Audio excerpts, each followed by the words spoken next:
এইটা হচ্ছে যে আজকে যে জাজমেন্টটা আমাদের অ্যাপিলেট ডিভিশনের কার্যতালিকার 1 নম্বর আইটেম ছিল, সেটা ছিল 71 সালের মানবতা বিরোধী অপরাধের একটা বিচার। 2010 সালে আমাদের যে ট্রাইব্যুনালটা গঠন করা হয়েছিল তৎকালীন সরকার, সেই ট্রাইব্যুনালে এটার বিচার হয়েছিল এবং সেটি আইসিটি বিডি নাম্বার 3 2014 মামলার নাম্বার ছিল। এই কেসটার মধ্যে 3 জন আসামি ছিল, শেখ সিরাজুল হক মাস্টার, খান আকরাম হোসেন, আব্দুল লতিফ তালুকদার। তো আব্দুল লতিফ তালুকদার ওই বিচারের সময় তিনি মারা গেলেন, তার প্রসিডিংটা অ্যাভয়েড হয়ে গেল। আর সিরাজুল হক মাস্টার তিনিও একজন রাজাকার ছিলেন, তো তিনি সাজা ওই জাজমেন্ট হওয়ার পরে তিনিও সম্ভবত মারা গেছেন। আর খান আকরাম হোসেন তার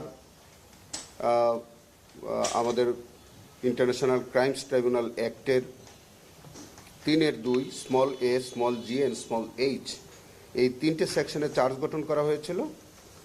সেভারাল চার্জ ছিল, একটা আমাদের চার্জ নাম্বার 7 যেটা ছিল, that is under section 3(2) small a, g and h read with section 4(1) of the International Crimes Tribunal Act 1973 এই অভিযোগগুলো তার বিরুদ্ধে প্রমাণ হয়েছিল।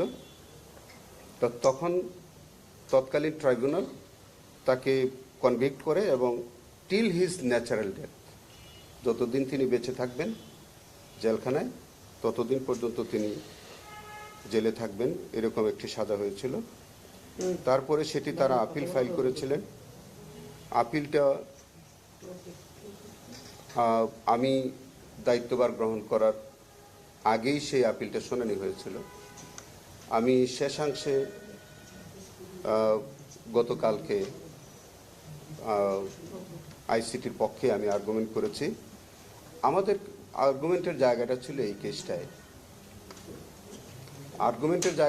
সেটা আমাদের প্রসিকিউশন কেসটা ছিল যে জনৈক ফ্রিডম ফাইটার ফজলুর রহমান, তিনি বাগেরহাটের তেলিগাতি নামক একটি জায়গায় তিনি ওই তার অন্যান্য মুক্তিযোদ্ধাদের সহ তার ক্যাম্প থেকে তিনি বাড়ি ফিরছিলেন বা আসার পথে, তখন এই রাজাকার যারা শেখ সিরাজুল হক মাস্টার, আকরাম হোসেন, লতিফ তালুকদার সহ অন্যরা, তারা তাকে ক্যাপচার করে নেয় রাস্তায়, তাকে একটা বাজারের মধ্যে নিয়ে যায়। সেখানে আকরাম হোসেন তো প্রথম গুলি করে এবং অন্যান্যরাও তাকে গানশট করে, সেটা তাকে ওখানে হত্যা করা হয়। পরে তার ডেড বডিটা একটা খালের মধ্যে ফেলে দেওয়া হয়।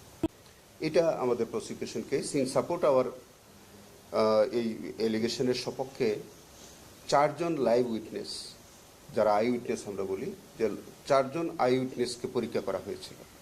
4 জন সাক্ষী ক্যাটাগরিক্যালি তাদের এই অভিযোগটাকে সমর্থন করেছে এবং 4 জনই বলেছে যে তাদের সামনে তারা দেখেছে যে তাকে গুলি করে হত্যা করতে দেখেছে এবং তারা পরবর্তীতে ভয়ে ওখান থেকে চলে গেছে, এরকম সাক্ষী ছিল। এবং বিচারকালে এই 4 জন সাক্ষী ডকে এই খান আকরাম হোসেনকে আইডেন্টিফাই করতে পেরেছে। ডিফেন্সের একটা প্লি তারা নিয়েছে যে এই খান আকরাম প্রকৃত রাজাকার যে আকরাম, তিনি সেই ব্যক্তি না, এরকম একটা প্লি তারা নিয়েছিল। কিন্তু কালকে তাদের কনসাস স্টেটমেন্ট থেকে আমি দেখিয়েছি এটা, যে তারা কনসাস স্টেটমেন্টের প্যারাগ্রাফ 7-এ তারা নিজেরাই স্বীকার করেছে যে আসলে 2 জন আকরাম ছিল, সেপারেট, দে আর সেপারেট আকরাম। সো এখানে আইডেন্টিফিকেশনের কোনো প্রশ্ন নাই। আমরা পরিষ্কার করে বলেছি যে আমরা এখানে যে Khan Akram Hossain, he was actually accused in this case, আর তারা যে আকরামের কথা বলতে চায় সেই আকরাম থাকতে পারে, একই নামে 2 জন আকরাম থাকতে পারে, কোনো আইনগত সমস্যার কিছু নেই। তো যেহেতু ডকে এই খান আকরামকেই শনাক্ত করেছে প্রত্যেকটা ফ্রিডম ফাইটারের সাক্ষী, তারা প্রত্যক্ষদর্শী ছিল, তারা আইডেন্টিফাই করেছে এবং কেসটা আমরা মনে করি যে এটা যথাযথভাবেই রাষ্ট্রপক্ষ মানে চিফ প্রসিকিউটরের পক্ষ থেকে এটি প্রমাণ করতে সক্ষম হয়েছে।